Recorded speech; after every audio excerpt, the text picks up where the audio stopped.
friend, are you considering or trying already to build a career in the flower industry? You need to hear what I've got to share. These 3 keys to crafting a cannabis career that won't crash and burn are really going to help you in any career that you're trying to build. But trust me, I've been around the Arizona industry for over 11 years and I've seen a lot of careers crash and burn right here in front of me. I've also seen several rise to stardom, and I've seen a lot that just fizzled out and burnt up over time. But those don't have to be you. You can be the star. I've got the keys for you. This week I wrote a blog post at bridgethart.com. Visit me there.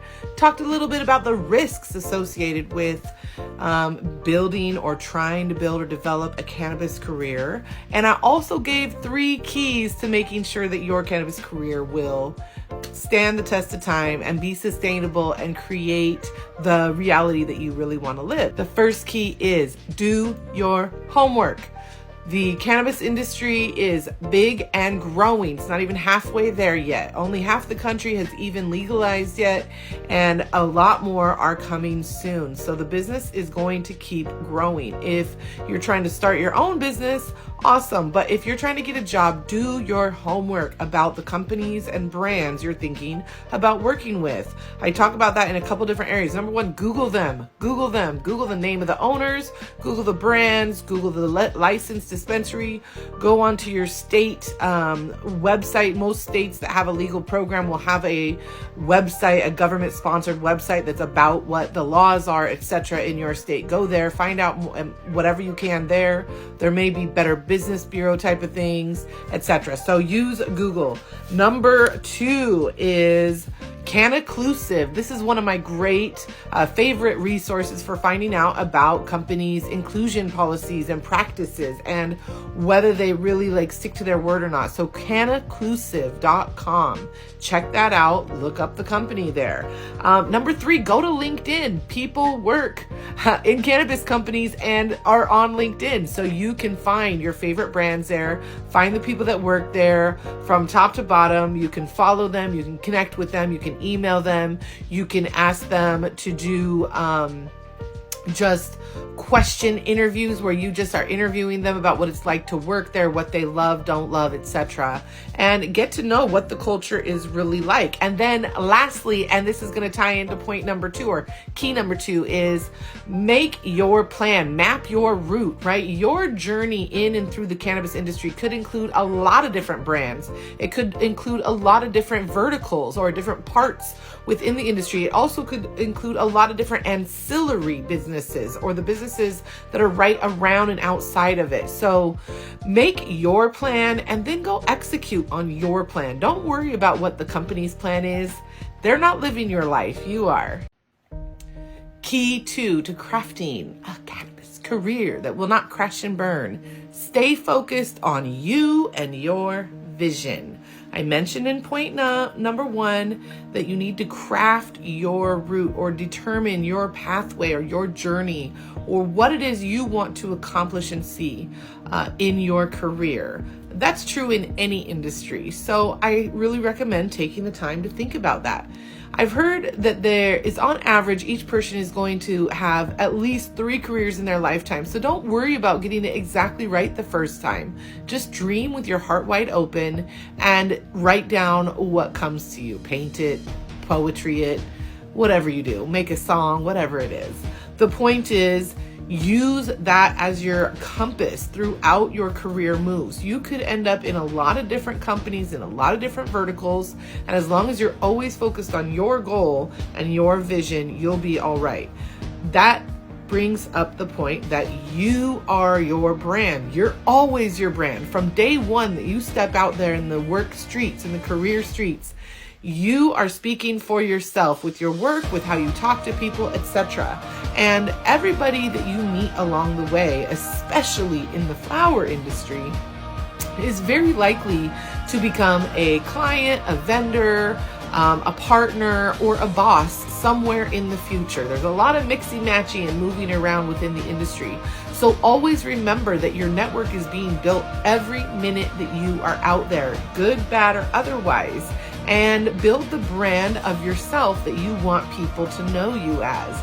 Do you want them to think of you as reliable and trustworthy and detail-oriented, or do you want them to see you as someone who gets super high, super drunk, parties a lot, and that's what you're about? Secondly, on this point is keep your LinkedIn and your resume up to date all the time. Specifically, focus in on making sure that you have the skills listed on your LinkedIn profile of the most expensive and specialized work that you do in your jobs along the way. Make sure you always keep that updated because people are looking, they're searching for you. And little tidbit, hint, recruiters would rather hire someone away from a job that they've had for a while with some tasty, tempting benefits and options than to hire or bring in someone who doesn't have a job, because to them, they think, oh, they've stayed at that job, they'll stay at our job. This is a good hire. So keeping that resume updated and your LinkedIn updated while you're working is crucial to staying on your vision and staying focused on you through your cannabis career. The third key to crafting a cannabis career that will not crash and burn is boundaries. You need to create the boundaries that you need for your life. If you do not create those boundaries early in your career, you will find that companies in that industry will chew you up and spit you out when they're all done with you. The churn rates are ridiculous. The turnover rates are ridiculous. And even honestly, the ownership turnover at the top of companies is still ridiculous right now and still has more to come in the future. So all of those things are true, which is why you need to be the determiner of your boundaries. Don't let them decide what the boundaries should be. Now, will this cost you jobs? Yes, it will cost you jobs, most likely. In any industry, that could be true. However, the key is to keep in mind that there's a lot of companies out there, there's a lot of other opportunities out there, and just because you lose one job does not mean you cannot find another, and honestly, you didn't want to work with those people anyways. When you get a job with and keep jobs with companies that value you as a person, then you'll find that they attract other people who also value humans, and then working with them is going to be more of a pleasure and more productive for everyone, honestly.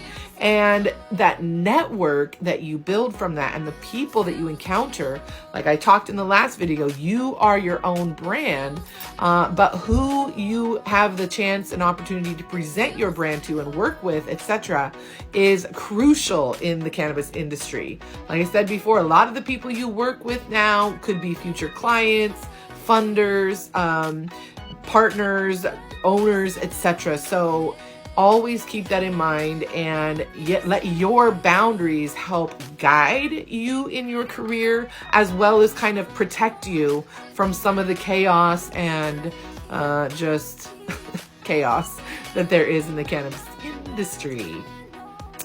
And on that note, go out there. There is a lot of successful careers out there. I've seen scientists, chefs, realtors, sales executives, marketing executives, graphic designers, social media managers, etc. So many people that I've seen have careers rise to stardom, and they share these qualities about themselves. They work with the right people.